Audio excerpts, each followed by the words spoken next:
বদলের বাংলায় পঞ্চায়েত ব্যবস্থা নিয়ে কি এবার বড় বদল হতে চলেছে? প্রশ্নটা উঠছে কারণ পঞ্চায়েত প্রধান নিয়ে ক্ষোভ প্রকাশ করেছেন পঞ্চায়েত মন্ত্রী।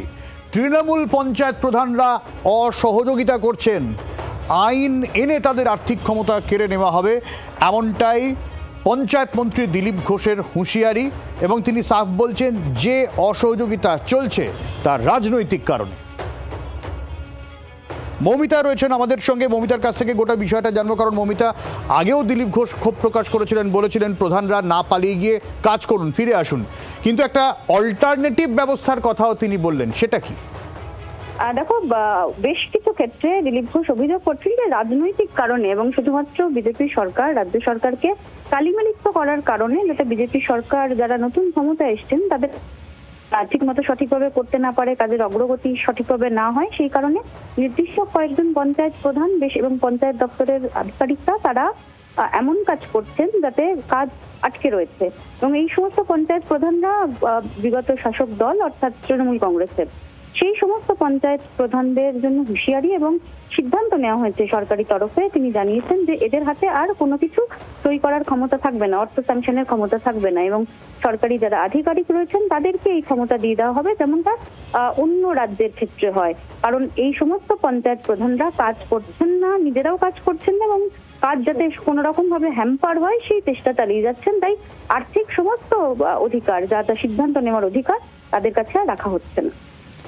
একদমই। কি বলেছেন দিলীপ ঘোষ, একবার শোনাই। নয়, ইচ্ছাকৃতভাবে অসহযোগ করা হচ্ছে সরকারকে বদনাম করার জন্য।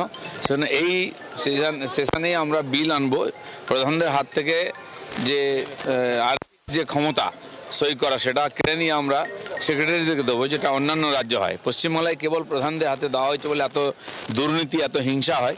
সেই জন্য সেটাকে আমরা এবারে বিল নিয়ে এসে সেই ক্ষমতা তাদের থেকে কেড়ে নেব।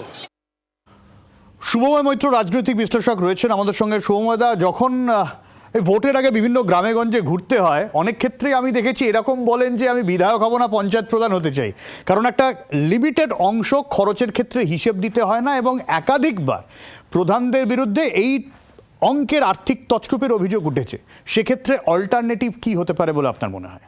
হ্যাঁ, দেখুন, এত সহজে তো একটা বিকল্প ব্যবস্থা প্রপোজ করা ভীষণই শক্ত, কিন্তু মোটের ওপর যে আলোচনাটা, সেই আলোচনাটা হচ্ছে যে আমাদের যে পঞ্চায়েতি ব্যবস্থা, সেই পঞ্চায়েতি ব্যবস্থা বহুদিন ধরে চলছে এবং তার খুব স্বাভাবিকভাবেই তার কিছু সীমাবদ্ধতাও আছে।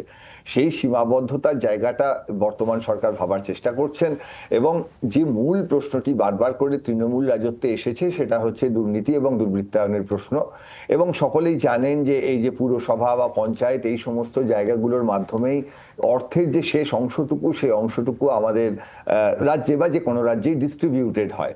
ফলে সেই জায়গায় দাঁড়িয়ে এই বিষয়টিকে দেখার চেষ্টা করছেন, এবং যদি সত্যিকারের তার মাধ্যমে এই যে ক্ষতির জায়গাটা, যেটা সরকারের টাকা ভুল পথে চলে যাচ্ছে, সেখান থেকে যদি একটা ফিরে আসার ব্যবস্থা করা যায় তাহলে সেটা ভালো। আর অন্যদিকে পঞ্চায়েতি ব্যবস্থায় তার মধ্যে তার যে একটা ইন্ডিপেন্ডেন্স আছে, অর্থাৎ গ্রামের মানুষের হাতে ক্ষমতা পৌঁছে দেয়া, এবং দীর্ঘ সময় ধরে, তো আজকের কথা নয়, রাজীব গান্ধীর সময় থেকে তার আগে বামফ্রন্ট আমলে, সেই জায়গায় তাদের যে স্বাধিকার, সেই জায়গাটা যদি কমে যায়, তখন সেক্ষেত্রে বিজেপি এখন ক্ষমতায় আছে, তাদের নিয়ে যে সমালোচনার জায়গা সেটা তৈরি হবে।